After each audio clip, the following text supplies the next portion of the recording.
नमस्कार प्रेक्षकांनो, तर आपण बघतोय आनंदी या मालिकेचा इंटरेस्टिंग असा एपिसोडच्या सुरुवातीला इकडे मालक साहेब ओरडतायत पृथ्वीला आणि म्हणतायत, तुझ्या या बेजबाबदारपणामुळे आज मार्केटमध्ये माझ्या फॅक्टरीचं नाव खराब होतंय, डिलिव्हरी लेट होतीये. तर तोपर्यंत ना मिताली म्हणत असते, पण बाबा दादाचं एक डिझाईन तरी बघून घ्या. पण तोपर्यंत ना मालक साहेब ओरडतात एकदम आणि म्हणतात तिला सुद्धा, चूप, एकदम चूप.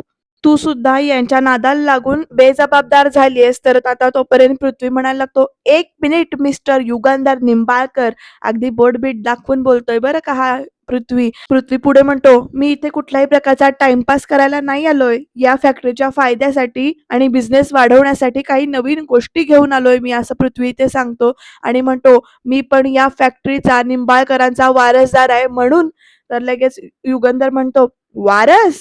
कसला वारसदार आहे तू, असं विचारतो युगंधर आणि म्हणतो, मी ही फॅक्टरी रक्ताचं पाणी करून स्वतःच्या हिमतीवर उभी केलेली आहे आणि फक्त तू माझा मुलगा आहेस म्हणून इथे येऊन हक्क दाखवू शकत नाहीस तू. आणि एक लक्षात ठेव, तू वारसदार हा फक्त नावाचा नसतो.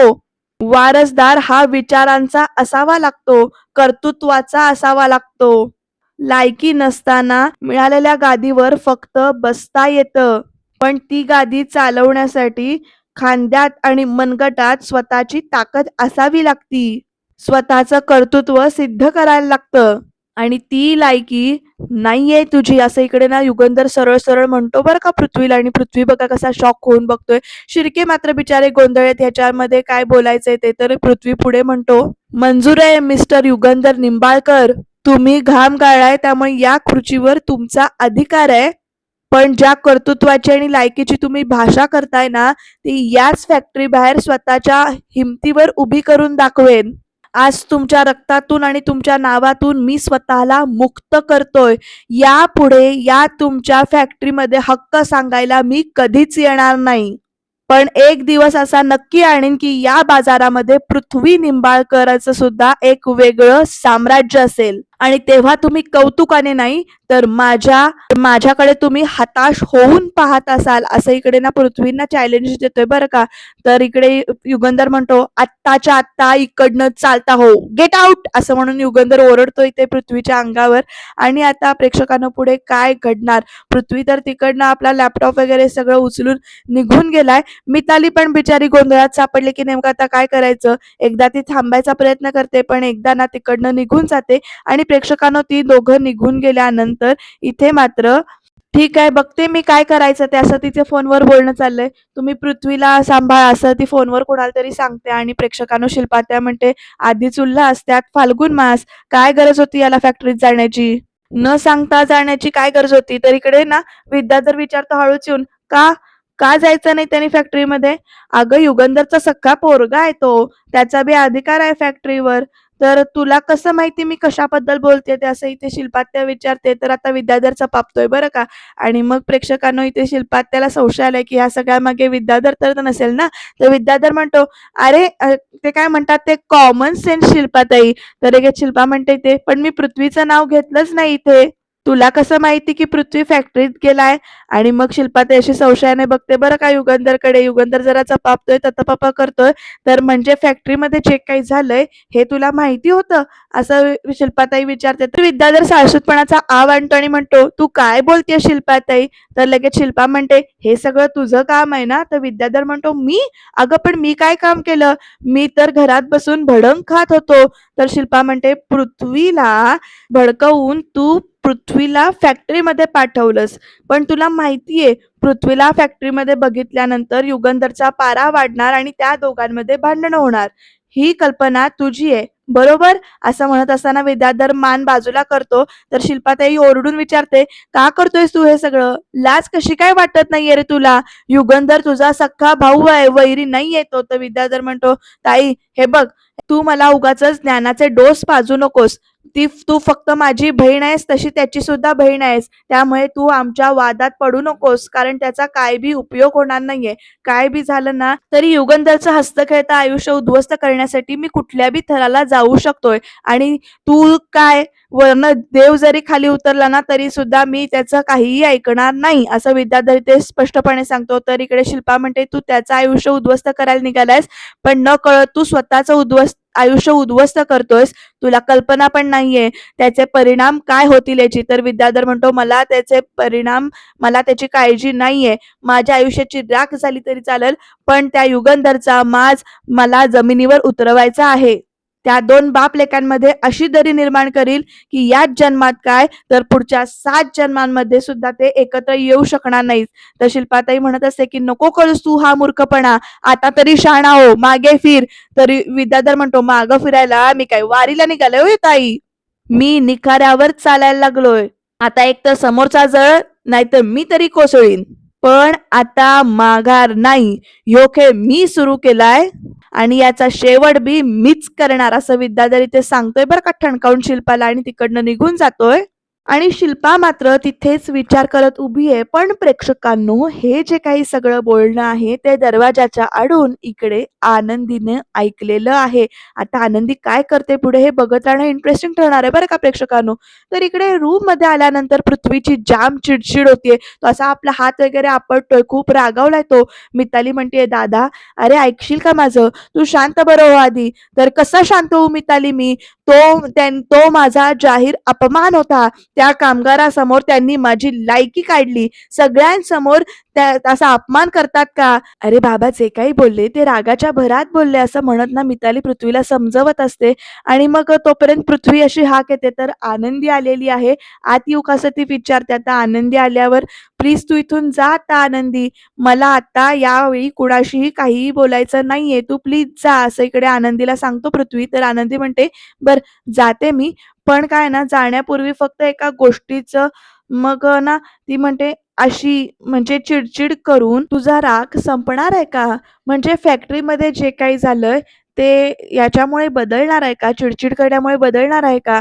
तर लगेच इकडे पृथ्वी म्हणतो, तुला नाही समजणार आनंदी, आज फॅक्टरीमध्ये त्या सगळ्या कामगारांसमोर त्यांनी माझा अपमान केला, एखाद्या गुन्हेगारासारखं त्यांनी हाकलून दिलं त्यांनी मला.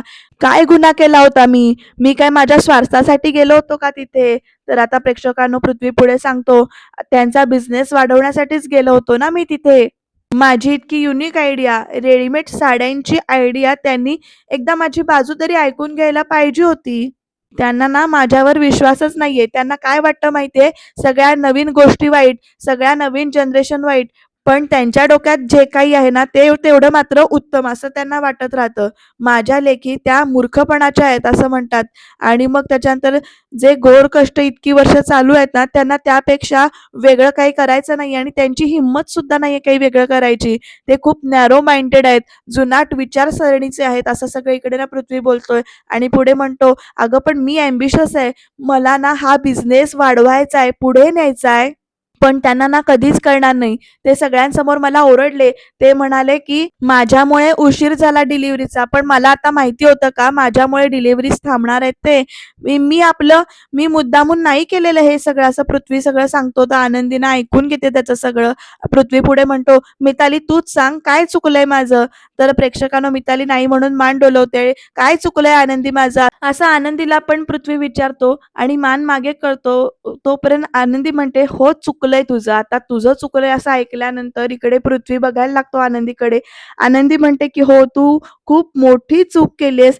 तर लगेच पृथ्वी म्हणतो, मी चुकलो, असं परत विचारतो तो. अगं अगं आनंदी, तुलाही असं वाटतंय का मी चुकलो असं म्हणून. तर प्रेक्षकांनो इथे आनंदीचा पर्स्पेक्टिव्ह, दृष्टिकोन काय आहे तो बघा. तर लगेच पृथ्वी म्हणतो की मला असं वाटत होतं की मी त्यांना सरप्राईज देईन, बिझनेस वाढवून देईन, वाढवून दाखवेन, पण या घरात ना कुणाला माझ्या चांगल्या गोष्टींचं कौतुकच नाहीये, असं सगळं म्हणतो तो. तर आनंदी म्हणते, अरे असं अजिबात नाहीये रे पृथ्वी, हे बघ तुझी आयडिया बिलकुल चुकीची नाहीये, पण काय आहे ना तुझी वेळ आणि तुझी पद्धत ही मात्र चुकीची आहे. तर आनंदी समजावते आणि म्हणते पुढे, पृथ्वी माझं एकदा ऐक ना तू, तू ना शांत डोक्याने विचार करून शांतपणाने मालक साहेबांशी या विषयावर का नाही बोलत. तर पृथ्वी चिडून म्हणतो, आता नाही, आता काहीही गरज नाहीये. माझा झाला तेवढा अपमान पुरे आहे माझ्यासाठी. मी या जन्मात त्यांच्याशी बिझनेस या विषयावर अजिबात बोलणार नाही. तर आनंदी म्हणते, "पृथ्वी, अरे राग माणसाला आंधळं करतो.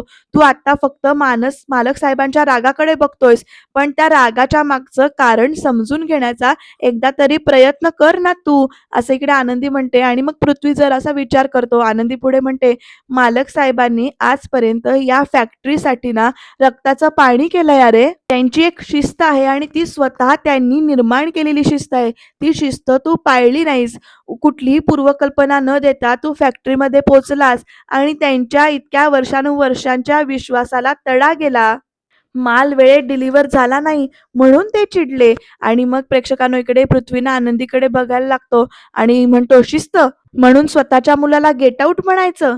माझी बाजू सुद्धा ऐकून घ्यायची नाही?" तर इकडे आनंदी म्हणते, "नाही ऐकणार ते, कारण फॅक्टरीमध्ये असताना ते सगळ्यात आधी एक बिझनेसमॅन आहेत आणि मग तुमचे बाबा आहेत ते.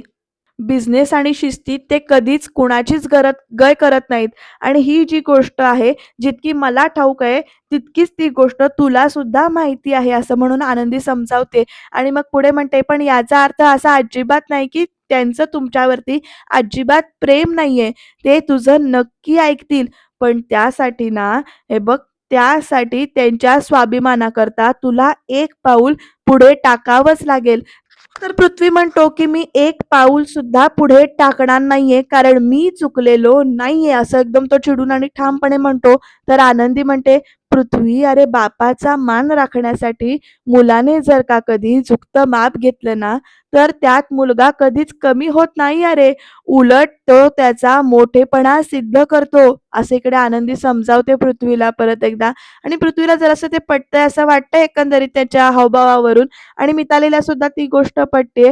तर लगेच ना पृथ्वी म्हणतो, "ठीक आहे, मला जरा विचार करायला थोडा वेळ हवा आहे," असं तो सांगतो आणि प्रेक्षकांनो आनंदीचं इथे निम्मं काम तरी झालेलं आहे असं वाटतंय. कारण पृथ्वीनं विचार करतो असं एवढं तरी आत्ता सांगितलेलं आहे.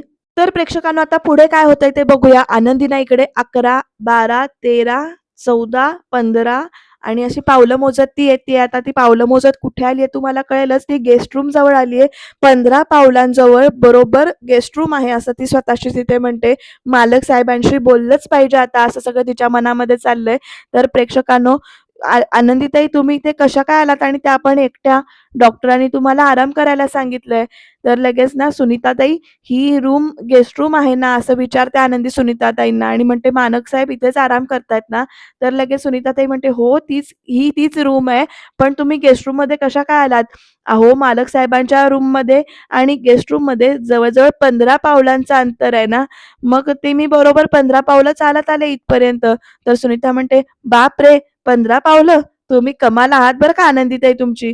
तर लगेच, "बरं सुनीताताई, जरा प्लीज आतमध्ये डोकावून सांगा ना, की मालक साहेब आतच बसलेत ना ते?" तर लगेच इथे सुनीता पण जरा डोकावल्यासारखं करते आणि म्हणते, "हो, हो, ते आतच बसलेत." तर सुनीताला आनंदी म्हणते, "बरं ठीक आहे, तुम्ही जा जरा सुनीताताई, मला ना मालक साहेबांशी बोलायचंय आणि किचनपर्यंतचा रस्ता मला सापडेल, काळजी करू नका." तर सुनीता विचारते, "नक्की जाऊ ना मी?" तर आनंदी म्हणते, की "हो, तुम्ही नक्की जा." तर आता प्रेक्षकांनो, आनंदी बघा देवाला म्हणते, "देवा, काय गडबड नको होऊ देऊस." आणि ना रूममध्ये हळू ती अशी डोकावून म्हणजे हळूच असं आतमध्ये येते. अगदी दबक्या पावलांनी आतमध्ये प्रेक्षकांनो येते ती आणि इथे तर पुढे काहीतरी वेगळंच घडणार आहे. तर इथे आनंदी हाका मारत येते, "मालक साहेब, मालक साहेब, मालक साहेब, मला थोडं बोलायचं होतं तुमच्याशी. आधीच सांगते, राग मानू नका. मला माहिती आहे, मी तुमच्या आणि पृथ्वीच्या नात्यामध्ये बोललं नाही पाहिजे. माझी तेवढी लायकीच नाहीये. मालक साहेब, अहो मालक साहेब, आज फॅक्टरीमध्ये जे काही झालं त्याविषयी पृथ्वीशी तुम्ही जसं बोललात ना, तसं तुम्ही बोलायला नको होतं. त्याने शिस्त पाळली नाही. त्याने आधी तुमच्याशी बोलायला हवं होतं. सगळं मान्य आहे. पण मालक साहेब, अहो त्याचा हेतू ना अगदी स्वच्छच होता. आपलं समजून तो सगळं करायला जात होता. मला माहिती आहे मालक साहेब, की तुमच्या दोघांमध्ये आता ना खूप दरी आहे. पण खरं सांगू का हो, त्याच्या मनात ना तुमच्याविषयी खूप प्रेम आहे, खूप आदर आहे तुमच्याविषयी. आज ही एक चांगली संधी होती तुमच्यापुढे तुमच्या दोघांमधली दरी कमी करण्याची. एकदा जर का तुम्ही त्याच्या पाठीवरती हात फिरवला असतात ना, तर मात्र ही जरी म्हणजे संपलं असतं आणि समिधाताईंच्या स्मृतीला किती बरं वाटलं असतं. मला माहिती आहे माझं तुमच्या आणि तुमच्या मुलांच्या बद्दल, नात्यांबद्दल बोललेलं तुम्हाला आवडत नाही. पण तुम्ही सगळ्या नोकरांचं वगैरे ऐकून घेता. तुमच्या सगळ्या ऑफिसमध्ये सगळ्यांना मतं मांडण्याची संधी देता. पण तुमच्या मुलाला सुद्धा एकदा ती संधी दिली असती, तर पण मालक साहेब प्लीज हो, प्लीज एकदा विचार करा हो. असं सगळं आनंदी बोलतीये. मालक साहेब अशा हाका मारतीये, पण तिला माहिती कुठे आहे, तिला दिसत नाही. त्याच्यामुळे तिला जाणवलं नाहीये, की तिथे मालक साहेब स्वतः युगंधर नसून विद्याधर तिथे जाऊन बसलाय. आता आनंदीला हळू शंका यायला लागली, की नेमकं काय झालंय? कारण मालक साहेब काहीच बोलत नाहीये. त्यामुळे आनंदी विचारते, "मालक साहेब तुम्ही रागावलायत का?" तर आता बघा प्रेक्षकांनो इकडे विद्याधर ना स्टाईलमध्ये आपला पाय वगैरे कसा खाली काढतो आणि आता तो काय करतो ते बघा. तो ना सरळ आनंदीच्या समोर जाऊन हळू असा जाऊन उभा राहतो आणि इकडे आनंदी मात्र संशयानं उभी आहे तशीच इथे अंदाज घेते ती आणि विद्याधर डायरेक्ट तिचा हात हातामध्ये घेतो आणि आता प्रेक्षकांनो बघा पुढे काय घडते ते. हात हातामध्ये घेतल्यानंतर तो असा की नाही आनंदीकडे बघत राहिलाय विद्याधर नुसता आणि जेव्हा आनंदीला कळतं की तो विद्याधर आहे तेव्हा ती आपला हात झटकते आणि दरवाजाजवळ पाठीमागे जायला लागते. तर विद्याधर हा तेवढ्यात काय करतो धावत जातो पहिल्यांदा आणि पहिल्यांदा तिथे जाऊन ना दरवाजा बंद करतो. आनंदी जाऊन ना त्यालाच म्हणजे धक्का लागतो त्याचा आणि आनंदी म्हणते, "तुम्ही तुम्ही दरवाजा का बंद केलात? मला जाऊ द्या. तुम्ही दूर व्हा तुम्ही माझ्यापासून." तर विद्याधर इकडे म्हणतो, "श्श्श, शांत." आनंदी एकदम शांत असं म्हणून तो सांगतो इथे आणि प्रेक्षकांनो विद्याधर बघा पुढे काय काय बोलणार आहे, काय काय करतोय ते. आनंदी इथे विद्याधरकडे बघून म्हणते, "हे कपडे." तर लगेच विद्याधर म्हणतो, "त्याचं काय आहे ना, तुला माझ्या भावाचे कपडे लय आवडतात ना, म्हणून म्हटलं की आपण पण जरा हे कपडे घालून मिरवावं, घालून बघावं. म्हणजे बघूया काय या कपड्यांमुळे काही फरक पडतोय का? म्हणजे पण मी विसरलोच होतो की तुला तर डोळ्यांनी दिसत नाही नव्हं. मग तू मला कशी बघशील असा प्रश्न विचारतो विद्याधर आनंदीला आणि पुढे म्हणतो डोळ्यांनी दिसत नसलं तरी सुद्धा माझा आवाज, माझा स्पर्श, माझा गंध यांनी मला बरोबर ओळखलंस तू बरोबर ना? तर आनंदी म्हणते तुम्ही तुम्ही माझ्या जवळ येऊ नका. तुम्ही लांब व्हा माझ्यापासनं. तर विद्याधर बघा एकदम हसतो. आनंदीना पडते चुकून तिथे आणि डायरेक्ट खालीच बसते बेडच्या इथे. आनंदी म्हणत असते मला सोडा, मला सोडा. तर विद्याधर म्हणतो अगं घाबरतेस कशाला तू? अगं अशी घाबरायला का लागलायस तू? तुला निंबाळकरांच्या घरातली राणी बनवून ठेवतो. चल माझ्या बरोबर चल. तर आनंदी म्हणते सोडा मला, मला हात नका लावू. तर याला की विद्याधर पुढे म्हणतो अगं असं काय करतेस तू आनंदी? मी तुला निंबाळकरांच्या घरातली राणी बनवायला आलोय आणि तू या घरातली मोलकरीण. छे छे छे नाही नाही काय बरं ते आपलं सावत्र आई बनून राहायचंय काय तुला? म्हणजे बिनपगारी आणि फुल अधिकारी असं व्हायचंय तुला? काय ग असं इथे विद्याधर विचारतो आनंदीला आणि पुढे म्हणतो काय ग?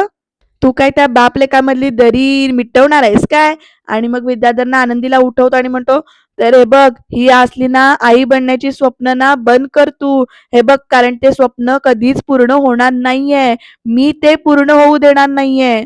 तुला काय वाटतंय? तू त्या पोरांशी गोड गोड बोलून त्यांची लाडकी आई बनशील आणि ती पोरं तुला स्वीकारतील? हे बघ एक गोष्ट डोक्यात फिट्ट करून ठेव. तू त्या पोरांचं मन जिंकण्याचा किती बी प्रयत्न कर, पण ज्या दिवशी त्या पृथ्वी आणि मितालीला कळल की तू त्या बापाची दुसरी बायको आहेस, त्यांच्या आईची जागा बळकवायला निघाली आहेस तू, त्या दिवशी ती पोरं तुला खरी जागा दाखवतील तुझी. तुझी लायकी काढतील ती. तुझी अवस्था ना घर का ना घाट का अशी होणार आहे. तर हे सगळं ऐकल्यानंतर ना आता आनंदी काय करते विद्याधरला ना असं ढकलून देते आणि मग आनंदी पुढे म्हणते त्याने मला काहीही फरक पडत नाही विद्याधर निंबाळकर.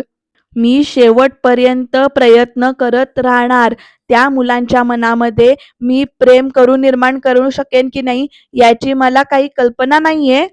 आई म्हणून स्वीकारतील की नाही याची सुद्धा मला पर्वा नाहीये. पण मला एवढंच माहितीये की मला मायेने त्या मुलांच्या मनामध्ये जागा निर्माण करायची आहे. तुम्ही मला अडवण्याचा किती सुद्धा प्रयत्न केलात ना तरी सुद्धा मी ते करणारच. मी हार मानणार नाही. तर विद्याधर टाळ्या वाजवतो आणि म्हणतो वा आनंदी वा. मला माहिती होतं की आंधळी असून सुद्धा तुझ्या डोक्यामध्ये एवढी हिंमत आणि ताकद आहे ते. तर आनंदी म्हणते आंधळी आहे मी, म्हणूनच माझ्या डोळ्यात कोणी सुद्धा धूळ नाही फेकू शकत. तर लगेच ए मदर इंडिया, तू त्या पृथ्वीला फूस लावायचा प्रयत्न करू नकोस हा. आणि विद्याधर म्हणतो, त्याचा तर मी ना काटा काढणारच आहे. पण तू मात्र एक लक्षात ठेव, युगंधरच्या स्वतःच्या पोराला मी त्याच्या जवळ जाऊ देत नाही, तर तुझी काय बिशाद आहे ग? असं इथे विद्याधर विचारतो आणि म्हणतो, तुला सांगतो, तो पृथ्वी आहे ना पृथ्वी, तो तुझ्या या काकाचा भक्त आहे भक्त. माझ्या तालावर नाचतोय तो. त्याला असा तयार करीन नवं की युगंधरचा आयुष्यभर तिरस्कार करील तो, असं सगळं विद्याधर म्हणतो. आणि म्हणतो, युगंधरच्या विरोधात त्याला मी असा भडकवीन. आणि निंबाळकर हाऊसची राग झाल्याशिवाय ह्यो राडा थांबणार नाही. तर आनंदी परत एकदा विद्याधरला जोरात ढकलते आणि म्हणते, खबरदार. आणि ए आनंदी असं म्हणत विद्याधर पुढे जातो अंगावर, पण इथे आनंदी म्हणते, खबरदार, माझ्या मुलांच्या विरोधात एक शब्द जरी बोललात ना, तर तर हे तुम्ही जे विष काढवण्याबद्दल बोलताय ना, ते मी जिवंत असेपर्यंत कधीच होऊ देणार नाहीये. आणि आनंदीच्या ह्या धमकीकडे, आनंदीच्या या रूपाकडे ना विद्याधर असा चकित होऊन एकदम बघत राहतोय.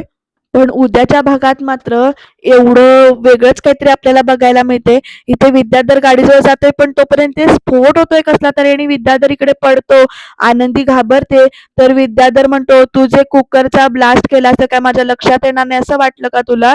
यापुढे या पोरीच्या सावलीला जरी त्रास दिलास ना, तरी सुद्धा ह्या गाडीचा झालेला कोळसा लक्षात ठेवायचा, अशी धमकी युगंधरने विद्याधरला दिली आहे. उद्याचा भाग अजून खरंच इंटरेस्टिंग असणार आहे, कारण विद्याधरचं जे काही कृत्य होतं कुकरच्या ब्लास्टचं, ते इकडे युगंधरला कळलंय आणि नेमकं काय काय घडणार ते बघूया. त्याच्यासाठी सबस्क्राईब करायला विसरू नका.